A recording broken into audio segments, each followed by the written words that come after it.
Hello dear students, how are you. मैं doctor Devendra आपके प्यारे चैनल क्लासिक केमिस्ट्री ऐप से। जैसा कि हमारा थर्ड चैप्टर चल रहा है, classification of element and periodicity in element. तो अभी तक हमने थ्योरीज, अलग अलग साइंटिस्ट के द्वारा दी गई थ्योरीज के बारे में पढ़ा, जैसे how the elements can be classified, जिसमें हमने पीरियोडिक टेबल पढ़ी। और उससे पहले अपन ने जो स्टार्टिंग के क्लासिफिकेशन थ्योरीज थी, जैसे अपने डॉबरिनर का ट्राइड रूल पढ़ा। इसके बाद अपन ने न्यूलैंड्स ऑक्टेव रूल के बारे में पढ़ा।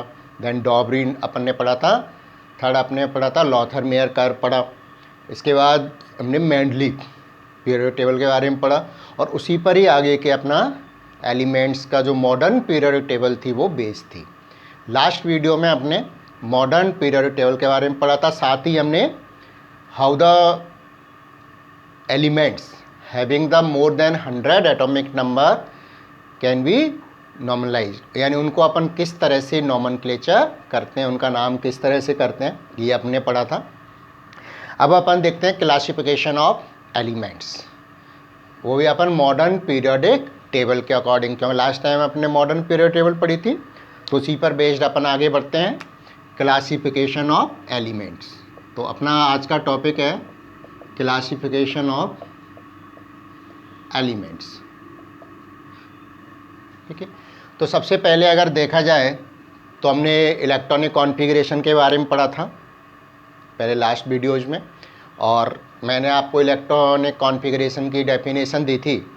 वो क्या होती है? Distribution of electrons in the subshell and shell. वो क्या कहलाते हैं? Electronic configuration. तो पहले तो अपन यही देखेंगे, क्योंकि जो नेक्स्ट अपना क्लासिफिकेशन है किस पर बेस्ड है? इलेक्ट्रॉनिक कॉन्फ़िगरेशन पर बेस्ड है। ठीक है, तो सबसे पहले तो अपन ये देखते हैं कि इलेक्ट्रॉनिक कॉन्फ़िगरेशन क्या होता है। तो डिस्ट्रीब्यूशन ऑफ, ये हम पहले भी लिख चुके हैं इसको, distribution of electrons, distribution of electrons in the subshell and shell is called electronic configuration. Electronic configuration ये हमने पढ़ लिया था, लास्ट डेफिनेशन पढ़ी थी। और अगर हम देखें तो जो पोजीशन ऑफ एलिमेंट्स हैं पीरियोडिक टेबल में, वो भी किस पर डिपेंड करते हैं, किससे रिप्रेजेंट करते हैं हम? आउटर मोस्ट शेल इलेक्ट्रॉन से, वैलेंसी शेल इलेक्ट्रॉन से, या क्वांटम नंबर से उसको रिप्रेजेंट करते हैं। तो नेक्स्ट पॉइंट में अपन लिख सकते हैं इसको कि position of elements in the periodic table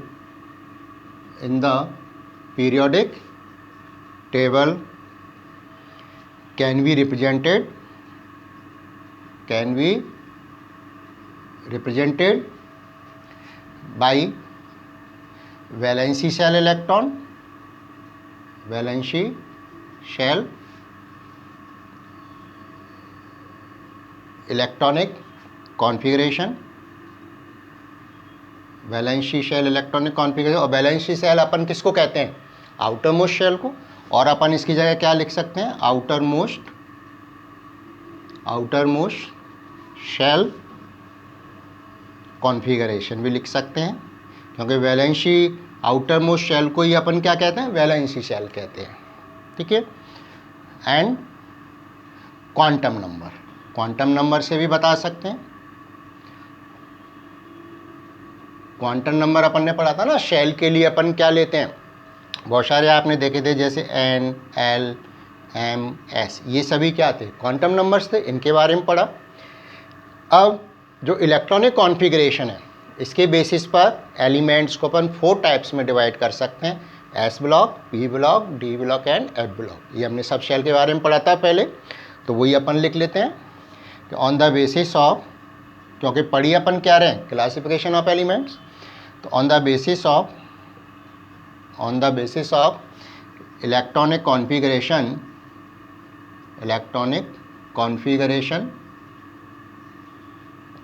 electronic configuration elements can be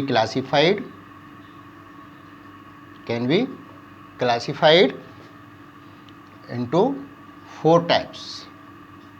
कितने में क्लासीफाई कर सकते हैं इनको? 4 टाइप्स में क्लासीफाई कर सकते हैं अपन। कौन कौन से हो गए देखिए, एक तो अपने हो गए एस ब्लॉक एलिमेंट्स, दूसरे अपने होते हैं पी ब्लॉक एलिमेंट्स,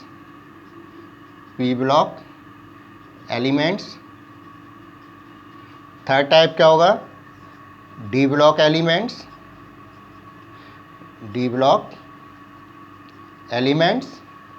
और फोर्थ टाइप अपना होगा एफ ब्लॉक एलिमेंट्स। तो ये 4 टाइप्स अभी हम डिटेल में पढ़ेंगे कि किस तरह से अपन इसमें एलिमेंट्स को क्लासीफाई करते हैं। तो एक बार आप कॉपी कर लीजिए, फिर मैं साथ ही आपको टेबल फॉर्मेट भी बनाएंगे जिसमें अपन एलिमेंट्स पढ़ते हैं और इन एलिमेंट्स के बारे में भी बताएंगे। एक बार यहाँ पर कॉपी कर लीजिए, ये 4 टाइप्स अपन देखेंगे।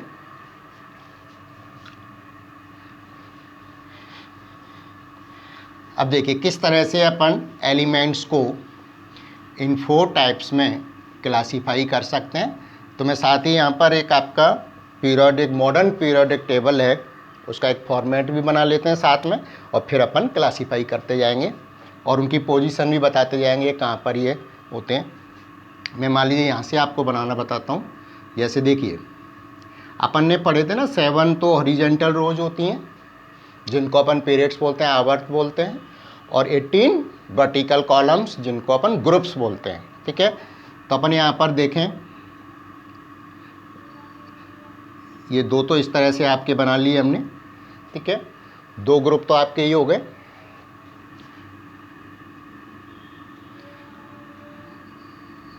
ये फर्स्ट पीरियड हो गया आपका, ये सेकंड हो गया। ठीक है, और ये आपका कौन सा हो गया? थर्ड हो गया। फिर इसके बाद अपन देखेंगे तो फोर्थ से अपने क्या है कि नेक्स्ट आपके 10 वर्टिकल कॉलम्स आएंगे। तो 1 2 3 4 5 6 7 8 9 और 10। अगर आप यहाँ से देखें तो 1 2 3 4 5 6 7 8 9 10, ये 10 हो गए अपने। ठीक है, ये फिर हमने उसी लेंथ में पहुँच जाएगा। फिर आपके ये 6 होते हैं, 1 2 3 4 5 एंड 6। ठीक है, ये आपके इस तरह से ये 6 हो गए आपके, और ये आपके कौन से हो गए? 10 हो गए। अब अगर हम इनको नंबरिंग दें, पहले नंबरिंग देता हूँ मैं ग्रुप को इनको। जैसे ये आपके 1 number 2 second vertical column, second group हो गया। इधर आप देखेंगे तो ये थर्ड, फोर्थ, फिफ्थ, 6 7 8 9 10 11 और 12, ये 12 तक हो गए, 10 कॉलम हो गए। और फिर आप देखेंगे यहाँ पर 13 14 15 16 17 और 18 हो गए आपके 18 वर्टिकल कॉलम। इनको अपन क्या कहते हैं? ग्रुप कहते हैं। और अगर आप यहाँ पर देखेंगे, जैसे ये चल रहा था आपका, एक आपकी ये हो गया। ठीक है, ये सेकंड वाला और ये आपका थर्ड वाला हो गया। ठीक है, फिर यहाँ से आप देखेंगे तो ये फोर्थ फिर कंप्लीट चलेगा आपके यहाँ तक, फोर्थ, फिफ्थ, सिक्स्थ और आपका 7th। तो इस तरह से आपके 7 तो हॉरिजॉन्टल लाइन हो गए। ठीक है, और 18 वर्टिकल कॉलम हो गए। और ये आपकी क्या होगी? पीरियोडिक टेबल आप देखेंगे तो इस तरह से आपकी बनी होती है। ठीक है, और इसके साथ ही आप देखेंगे 2 अलग से आपके कॉलम क्या है, नीचे बने होते हैं 2। इनमें अपन देखेंगे ये 2 होते हैं आपके 1 2 14 कॉलम होंगे इसमें, 1 2 3 4 5 6 7 8 9 10 11 12 13 और 14, ठीक है। अब एक एक करके मैं आपको इसका क्लासिफिकेशन बताते चलते हैं, उनकी पोजीशन भी बताते जाएंगे और साथ ही इसमें अपन मेंशन भी करते जाएंगे जो जो मेन एलिमेंट्स आपको ध्यान में रखने हैं, ठीक है। तो सबसे पहले फर्स्ट क्लासिफिकेशन अपन देखते हैं। फर्स्ट टाइप है अपना S block elements. S block elements 4 types आपको बताए थे। तो सबसे पहले अपन एस ब्लॉक की प्रॉपर्टीज लिखते हैं, किस तरह से करेंगे इनको एक एक करके मैं आपको बताता जाऊंगा। तो एस ब्लॉक एलिमेंट्स तो क्या होते हैं, those elements in which last electron entered in the S orbitals of S subshell, क्योंकि एस तो सबसेल है, ठीक है। तो अपन क्या लिखेंगे इसमें, एस ब्लॉक एलिमेंट्स क्या कहलाएंगे, मैं शॉर्ट में लिख देता हूँ, last electron entered in the orbitals of S subshell, जो कि S सबशेल के ऑर्बिटल्स में बढ़ा जाता है लास्ट इलेक्ट्रॉन, वो क्या होंगे आपके एस ब्लॉक एलिमेंट्स हो गए। अब अगर इनका जनरल कॉन्फ़िगरेशन देखें, जनरल इलेक्ट्रॉनिक कॉन्फ़िगरेशन, तो नेक्स्ट पॉइंट में कुछ पॉइंट्स क्या है फिक्स हैं, वही लिखने होते हैं आपको। General electronic configuration, general electronic configuration अगर आप इसका देखें तो क्या होगा, एन एस, क्योंकि एस में भरा जा रहा है 1 2 2, यानी आपको मालूम है कि एस ऑर्बिटल में, एस सबसेल में एक ही ऑर्बिटल होता है, पहले हम पढ़ चुके हैं, और एक ऑर्बिटल में 2 इलेक्ट्रॉन ही आ सकते हैं। तो 1 2 2, 1 भी हो सकता है और 2 भी हो सकता है मैक्सिमम। अगर हम इसकी पोजीशन देखें पीरियोडिक टेबल में, तो ये किस में आते हैं, फर्स्ट एंड सेकंड ग्रुप में आते हैं। क्लियर, फर्स्ट और सेकंड ग्रुप किसके लिए है, एस ब्लॉक एलिमेंट्स के लिए। तो अपन लिख सकते हैं these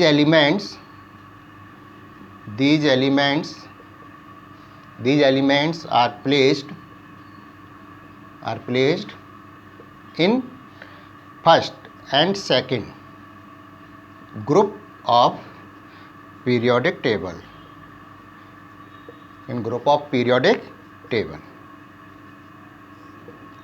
ठीक है।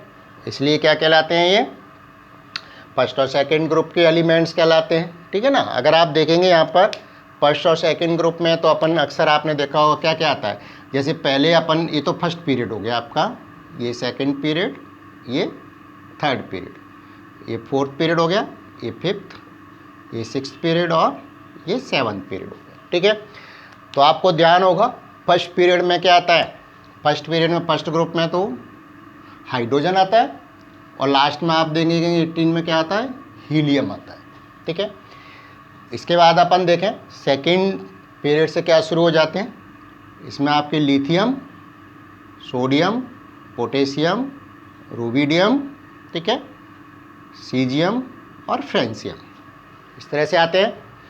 और सेकंड ग्रुप में आप देखेंगे तो क्या हो गया, बेरिलियम, मैग्नीशियम, ठीक है, कैल्शियम, स्ट्रोंशियम, बेरियम, और फिर क्या होता है, radium.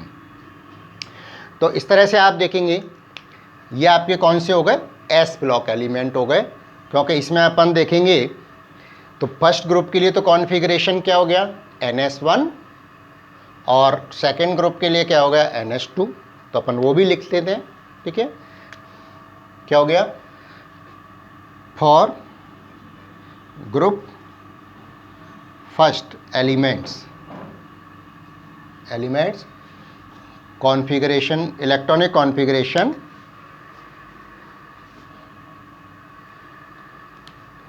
First elements electronic configuration will be क्या होगा NS1 and for second group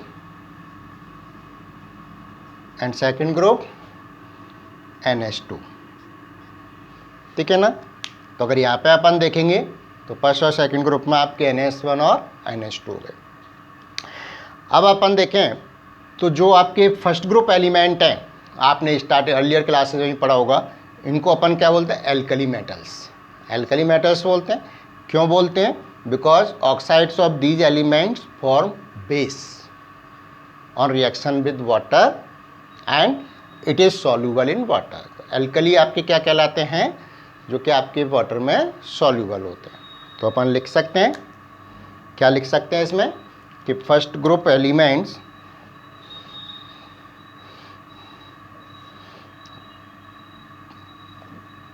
group first elements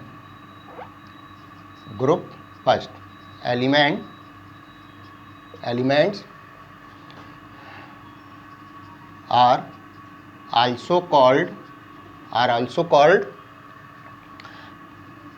alkali metals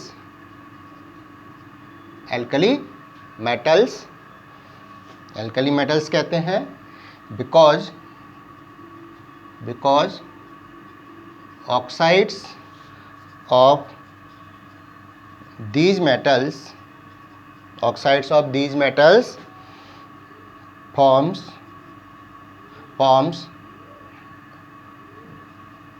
base with water के साथ क्या बनाते हैं, बेस बनाते हैं। क्लियर? क्या बना लेते हैं, बेस बना लेते हैं। बेस या क्षार जिसको अपन बोलते हैं, बनाते हैं। इसीलिए हम इनको क्या बोलते हैं, एल्कली मेटल्स। ठीक है। और वो क्या कहलाते हैं आपके एल्कली बेस, क्या कहलाते हैं? एल्कली किनको कहते हैं? Base which are soluble in water. ठीक है, मैं यहाँ लिख देता हूँ, base which are soluble in water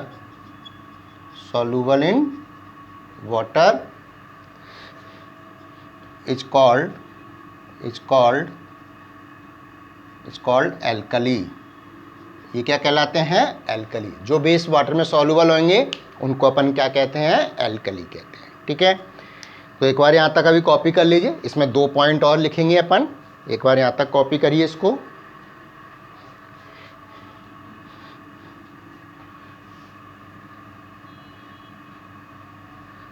दो पॉइंट और लिखेंगे इसमें। एक पॉइंट तो अपन जो सेकेंड ग्रुप एलिमेंट्स हैं वो क्या कहलाते हैं, एल्कलाइन अर्थ मेटल्स कहलाते हैं, क्योंकि बेसिक होते हैं और इनके ऑक्साइड किसके मिलते हैं, अर्थ, अंडर द अर्थ क्रस्ट। इसलिए आप इनको क्या कहते हैं, एल्कलाइन अर्थ मेटल्स। तो सेकेंड ग्रुप एलिमेंट्स लिख सकते हैं, second group elements are called alkaline earth metals।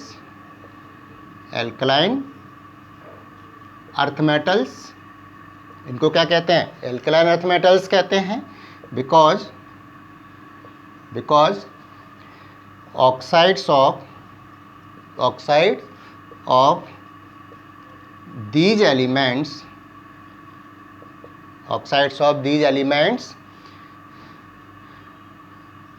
are found under the earth crust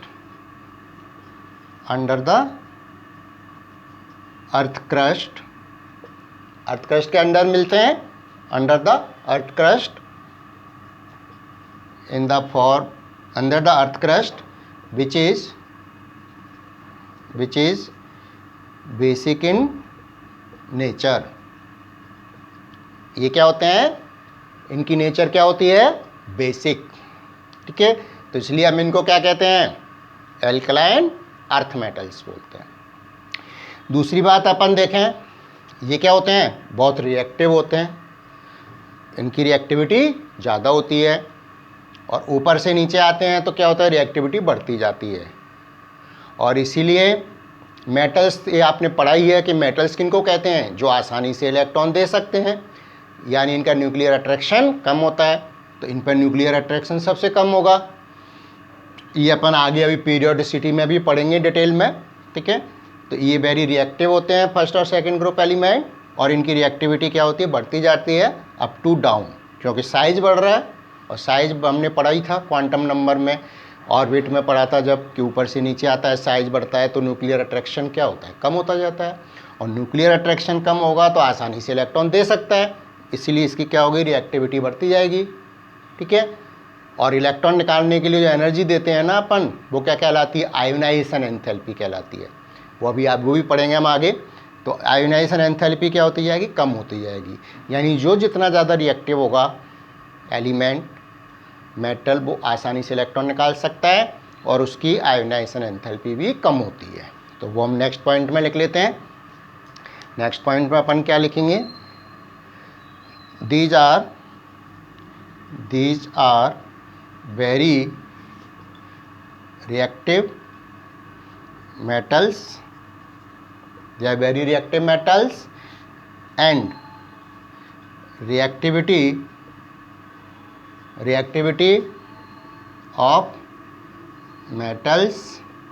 of metals increases up to down in the group. यानी ग्रुप में इनकी रिएक्टिविटी क्या होती जाएगी, बढ़ती जाएगी, इनकी इंट्रा ग्रुप, ठीक है। लास्ट पॉइंट इसमें क्या हो गया, आयोनाइजेशन एंथैल्पी। तो आयोनाइजेशन एंथैल्पी क्या होती है, energy required to release the electron, ठीक है। हम डेफिनेशन आगे भी पढ़ेंगे इसकी, जब आयोनाइजेशन एंथैल्पी के बारे में पढ़ेंगे। तो वो अगर अपन देखें तो क्या होती है, इनकी आयोनाइजेशन एंथैल्पी लोअर होती है, कम होती है, ठीक है। तो अपन लिख लेते हैं आयोनाइजेशन एंथैल्पी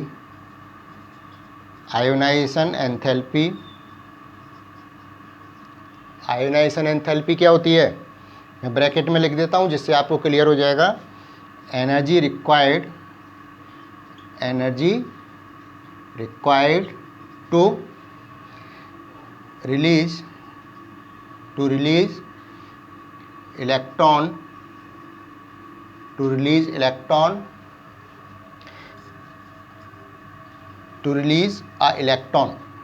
अपन लगाते हैं, एन लगा लेते हैं, एक इलेक्ट्रॉन निकालने के लिए, to release an electron from 1 mole of substance.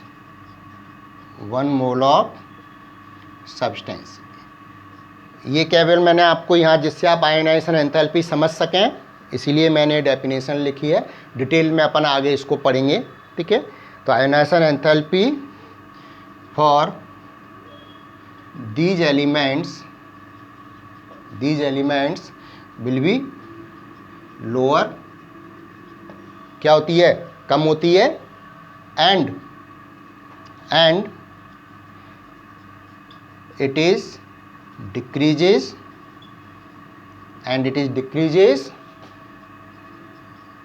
in the group up to down। अब इसका रिलेशन समझ में आया आपको, कि अगर आयोनाइजेशन एंथैल्पी डिक्रीज हो रही है तो आसानी से इलेक्ट्रॉन निकल रहा है, इसका मतलब क्या हो गया, उसकी रिएक्टिविटी बढ़ रही है। तो हमने वही लिखा था कि रिएक्टिविटी तो क्या होती है, अप टू डाउन बढ़ रही है। क्यों बढ़ रही है, क्योंकि उसकी आयोनाइजेशन एंथैल्पी कम हो रही है। और आयोनाइजेशन एंथैल्पी कम क्यों होती है, क्योंकि साइज बढ़ रहा है। अपन देखते हैं ना, सेल बढ़ता जा रहा है ऊपर से नीचे आने पर, इसलिए क्या हो रहा है, आयोनाइजेशन एंथैल्पी, साइज बढ़ता है, आयोनाइजेशन एंथैल्पी कम होती है और उसकी रिएक्टिविटी बढ़ती जाती है। तो ये हमारी एस ब्लॉक एलिमेंट्स के बारे में हुआ। तो इस तरह से अपन उसको क्लासीफाई कर सकते हैं, ठीक है। तो ये तो हमने समझा। अब हम देखते हैं पी ब्लॉक एलिमेंट्स। तो इसके बाद अपना नेक्स्ट है P block elements, second part है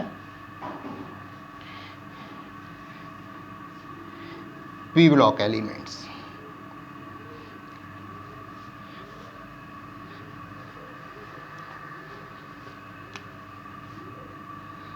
पी ब्लॉक एलिमेंट्स देखिए, जैसे अपन ने एस ब्लॉक एलिमेंट्स का पढ़ा वैसे ही अपन पी ब्लॉक का पढ़ेंगे, उन्हीं पॉइंट्स में अपन बढ़ते चलेंगे आगे। ठीक है, तो सबसे पहले फर्स्ट अपन ने क्या लिखा था कि लास्ट इलेक्ट्रॉन किस में एंटर करता है, ऑर्बिटल्स ऑफ एस सबसे, तो एस ब्लॉक एलिमेंट्स कहलाए थे। यहाँ पर अपन देखेंगे तो लास्ट इलेक्ट्रॉन किस में, orbitals of P subshell enter करेगा। तो क्या पॉइंट हो गया अपना, last electron enter in the orbitals of P subshell. First point तो आपकी हो गया, यानी लास्ट इलेक्ट्रॉन किस में करेगा, orbitals of P subshell. Clear. इसके बाद हमने इसका इलेक्ट्रॉनिक कॉन्फ़िगरेशन, तो general electronic configuration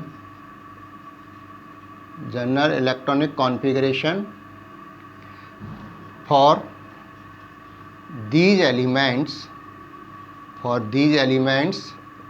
will be क्या होगा, देखिए NH2 तो पहले भर गया अपना, इसके बाद अपन देखेंगे P आएगा। तो P में आपके कहाँ से होते हैं, 13 to 18, कितने हो रहे हैं देखिए 6, और हम जानते हैं P सब सेल में 3 ऑर्बिटल्स होते हैं और 3 ऑर्बिटल्स में 6 इलेक्ट्रॉन आ सकते हैं मैक्सिमम। तो इसका कॉन्फ़िगरेशन क्या हो गया, NP126, ये जनरल कॉन्फ़िगरेशन हो गया। ठीक है, अब अगर अपन देखें इनकी पोजीशन, तो पोजीशन अपन देखें तो कहाँ पर आते हैं, ये 13 to 18 ग्रुप में आते हैं। भाई फर्स्ट में तो आपने देखा पीरियड में हीलियम था ही, अगर यहाँ पर अपन जाओगे आप तो क्या होता है इसमें, बोरॉन कार्बन, ठीक है, boron carbon nitrogen oxygen fluorine और नियोन, इस तरह से तो आते हैं। ठीक है, ये आप बढ़ते जाएंगे तो इनमें आप देखोगे तो क्या आएगा, अलग अलग आपके आ जाएंगे। जैसे इसमें आप देखो, मान लीजिए अपन बात करें 13 में, तो ये तो क्या हो गया, NP1 होगा। 14 में आप देखोगे तो NP2, 15 में NP3 आएगा, जो NH2 तो आ जाएगा पहले। ठीक है, 16 में आप देखोगे तो क्या आएगा, NP4, 17 में NP5 और 18 में NP6, यानी 18 में जाके ये कंप्लीट हो जाएगा। ठीक है, तो अगर अपन देखें तो क्या हो गया कि these elements are placed from 13 to 18 group in the periodic table. तो अपन लिख लेते हैं, these elements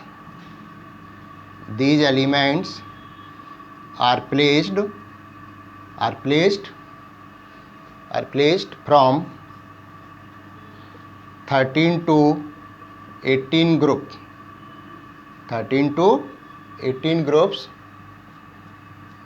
in the periodic table,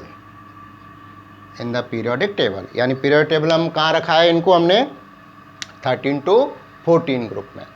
अगर अब आप देखेंगे तो 13 ग्रुप एलिमेंट के लिए कॉन्फ़िगरेशन क्या होगा, अगर हम यहाँ पर देखें तो 13 वाले ग्रुप के लिए क्या हो गया, NH2 NP1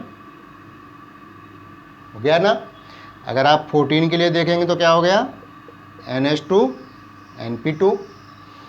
15 ग्रुप में क्या हो गया, ये सब मैं क्या लिख रहा हूँ, ग्रुप्स लिख रहे हैं, क्या बता रहे हैं, ग्रुप्स की बता रहे हैं। ठीक है, अब जो भी एलिमेंट आएंगे, और n क्या है, ये तो आपके क्या हो गया, n क्वांटम नंबर हो गया, प्रिंसिपल क्वांटम नंबर। मैं अभी लिख देता हूँ आपको। 15 के लिए क्या हो गया, NH2 NP3। 16 के लिए क्या हुआ, NH2 NP4। 17 के लिए NH2 NP5, और लास्ट में अपना क्या है 18, क्या हो गया NH2 NP6। ये ऑक्टेट कंप्लीट हो गया। ठीक है ना। तो अब यहाँ पर देखें अपन, इनके सबके ग्रुप वाइज इलेक्ट्रॉनिक कॉन्फ़िगरेशन हो गए। अब इसमें कुछ ग्रुप्स को स्पेशल नाम दिया गया है। जैसे अगर अपन देखें तो सबसे ज़्यादा रिएक्टिविटी होती है, अगर इनमें हम देखें तो 17 ग्रुप एलिमेंट्स हैं, अलग अलग नाम दिए गए। एक यहाँ पर 16 ग्रुप को अलग से नाम दिया गया और एक आपका 18 ग्रुप को अलग से दिया गया। ठीक है, तो मैं तीनों के बता देता हूँ। सबसे पहले अपन देखें 16 ग्रुप। तो 16 ग्रुप क्या कहलाते हैं? आपके चैल्कोजेंस कहलाते हैं। क्या कहलाते हैं 16 ग्रुप एलिमेंट्स? चैल्कोजेंस। क्योंकि इनके जो ऑक्साइड हैं वो ईजिली प्रिपेयर्ड होते हैं। जैसे ऑक्सीजन आप देख रहे हैं, इसके नीचे के एलिमेंट्स आएंगे, सेलेनियम और अदर एलिमेंट्स आएंगे, तो इनके ऑक्साइड ईजिली प्रिपेयर्ड होते हैं, इसलिए हम इनको क्या कहते हैं? चैल्कोजेंस कहते हैं। ठीक है, तो अपन क्या लिखते हैं? These elements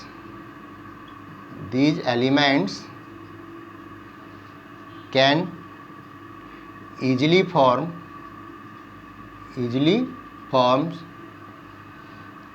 form oxides,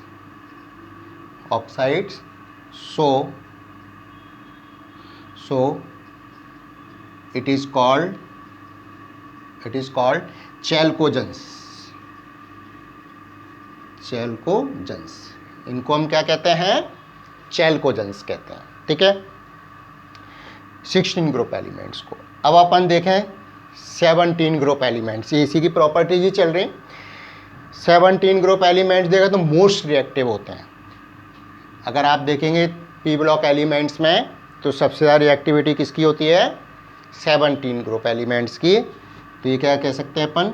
most reactive elements in the P block elements. These are called halogen। इनको हम क्या कहते हैं? हेलोजेंस कहते हैं। ठीक है, अब एक और बच गया आपका 18 ग्रुप। इसमें क्या हो गया? ऑक्टेट कंप्लीट हो गया, तो इनकी रिएक्टिविटी क्या होती है? नेग्लिजिबल, नॉन रिएक्टिव होते हैं, और इनको हम कहते हैं इनर्ट गैस कहते हैं। ये एलिमेंटल फॉर्म में ही मिलेंगे हमेशा, और इसको हम क्या कहते हैं? इनर्ट गैस कहते हैं। जैसे आपके है ना हीलियम, नियोन, आर्गन, क्रिप्टॉन। ठीक है ना, helium, neon, argon, krypton, xenon, radon, RN. ये तो अपना क्या है? इनकम्प्लीट है, लास्ट तक आपका 7th वाला। तो इन सभी का कॉन्फ़िगरेशन आप देखोगे तो लास्ट कॉन्फ़िगरेशन क्या आएगा? NH2NP6, यानी कंप्लीट होगा ऑक्टेट इनका, तो इनकी रिएक्टिविटी लेस होती है। ये पॉइंट हम और लिखेंगे, एक बार कॉपी कर लीजिए, तो इस पॉइंट और लिखेंगे, लास्ट पॉइंट इसका।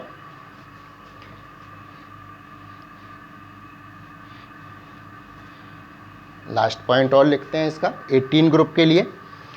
ये मैं इधर करके लिख रहा हूँ, है ना, आप जैसे जगह हो तो नीचे ही लिख सकते हैं, मैं इधर लिख रहा हूँ। क्या हो गया? For 18 group elements octet is complete. ठीक है, तो अपन क्या लिखेंगे 18 ग्रुप के लिए? For these elements octet is complete. Okay, hence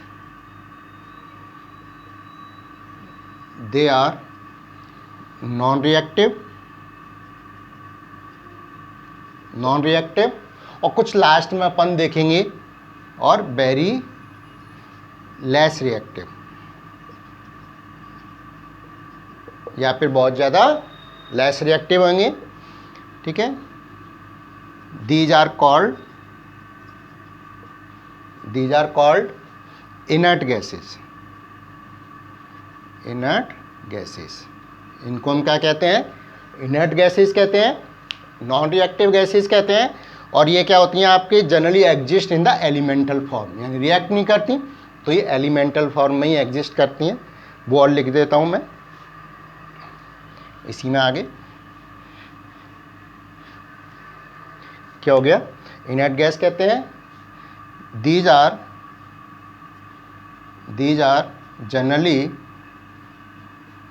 generally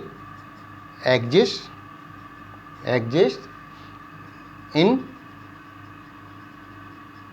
elemental form, यानी मॉलिक्यूलर फॉर्म नहीं मिलती इनकी, आपस में रिएक्ट नहीं करते, लेस रिएक्टिव है, किसमें एग्जिस्ट करेंगे, एलिमेंटल फॉर्म में एग्जिस्ट करेंगे। ठीक है, तो आज हमने अभी इस वीडियो में एस ब्लॉक एलिमेंट और पी ब्लॉक एलिमेंट्स का क्लासिफिकेशन पढ़ा। ठीक है, अभी इसमें डी और एफ ब्लॉक एलिमेंट्स का और बचा है, अगर अपन बोल लेते हैं तो काफ़ी लंबा हो जाएगा वीडियो, तो आज हम 2 ही क्लासिफिकेशन पढ़ते हैं, एस एंड पी ब्लॉक का। नेक्स्ट वीडियो में मैं इसका बाकी की जो 2 बचे हुए डी ब्लॉक और एफ ब्लॉक एलिमेंट्स हैं ये मैं दोबारा बना लूँगा, तो वहाँ पर अपन इसको डी और एफ के बारे में बताएंगे। आप इसको बना लीजिए तो जिससे आपको ये दोबारा नहीं बनानी पड़ेगी, कंटिन्यूएशन में आपके हम डी और एफ ब्लॉक एलिमेंट्स पढ़ लेंगे। आज इसमें यहीं तक, इसको रिवाइज करिए। Thank you very much.